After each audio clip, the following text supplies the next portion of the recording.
Thailand में जबरदस्त भूकंप आया है। म्यांमार और थाईलैंड में जबरदस्त भूकंप की खबर है और इससे काफी नुकसान हुआ है।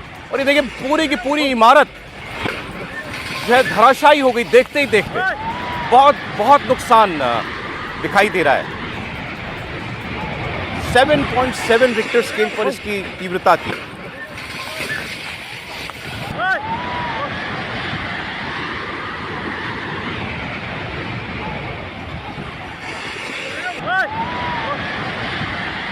प्रकृति का कहर कितना जानलेवा हो सकता है आप देख रहे हैं खुद अपनी आंखों से।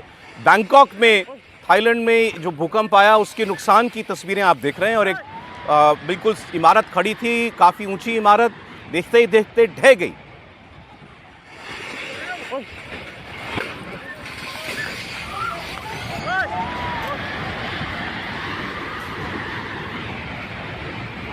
कई जगहों से म्यांमार और भूटान में, माफ़ कीजिएगा, थाईलैंड में काफ़ी नुकसान की खबरें हैं।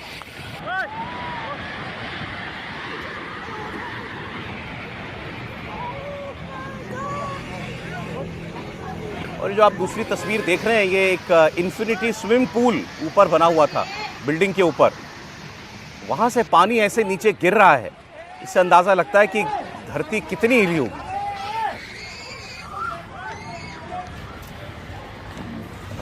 चीख पुकार मची हुई है लोगों के बीच में।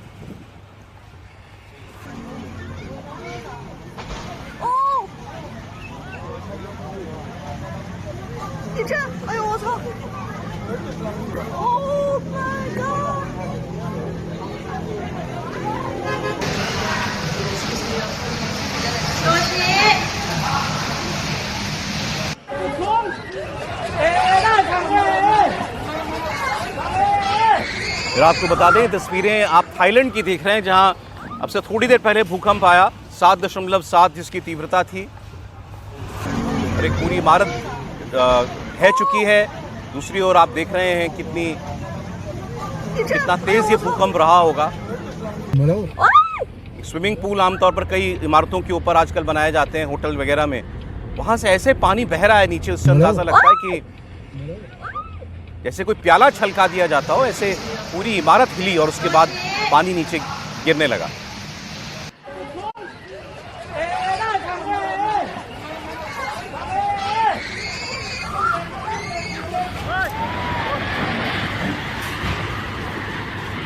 और ये तो एक जगह की तस्वीर अभी हम आपको दिखा रहे हैं।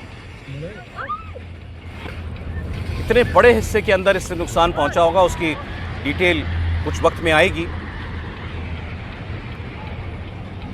खौफनाक तस्वीर है।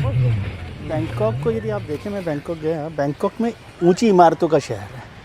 मतलब 50, 60, 80 मंजिल की बड़ी बड़ी इमारतें वहाँ पर हैं, जिसको हाई राइज बिल्डिंग है, जिसको कहा जाता है वैसे, क्योंकि मैं वहाँ रहा तो भूकंप रोधी कहा जाता है कि भाई वहाँ पर रेजिस्टेंस है। लेकिन इतना 7.7 रिक्टर स्केल पर यदि भूकंप होगा, अर्थक्वेक होगा, तो वहाँ पर कोई भी हो, जैसे हम लोग कहते हैं कि भाई वो ग्लासेस के बारे में कहते हैं कि वो टूटने वाला नहीं है, अनब्रेकेबल है। तो अनब्रेकेबल का मतलब नहीं है, लेकिन ये 7.7 बहुत पानी बह रहा है ये। मतलब कितनी इमारत कितनी हिली होगी जी। बिल्कुल, जैसे प्याला आपने कहा कि बड़े प्याले भरे हुए प्याले को हिला दीजिए जोर से, वैसा वो टेरेस पर है। बिल्डिंग पर असर हुआ उसका। और एक बिल्डिंग तो पूरी, अब वो तो मतलब भूकंप झेल ही नहीं पाई, पूरी की पूरी इमारत गिर गई।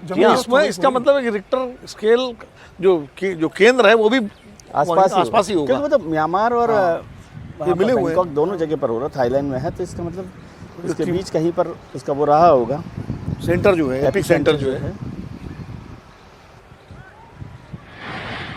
और ये जियोलॉजी का विषय है कि ये जो म्यांमार या थाईलैंड का इलाका है, ये साउथ ईस्ट एशिया, इसको आप एशिया, मतलब ये कैसा माना जाता है? जैसे हम दिल्ली में खड़े हैं, तो दिल्ली को एक किस्म से इस स्पेसिफिक जोन में है, दिल्ली जोन में आता है। दिल्ली भी इस स्पेसिफिक, इसलिए अक्सर हल्के झटके महसूस किए जाते हैं। जो प्लेट्स हैं अभी वो अंदर कई बार चेंज होती हैं, हिलती हैं, तो वो कोर्स बदलती हैं। अभी जैसे चर्चा हो रही थी, विनोद जी भी बात कर रहे थे, जापान का हम जिक्र करते हैं, क्योंकि जापान पूरा का पूरा देश ही सेस्मिक जोन में है, लेकिन उसने अपने आप को इस तरह से रीडिजाइन कर लिया पूरे देश को, कि वहाँ पर वुडन स्ट्रक्चर हैं, बड़ी बिल्डिंग्स हैं, तो भी उनको किस तरह से, इसलिए वहाँ पर भूकंप तो जापान में सबसे ज़्यादा आते हैं।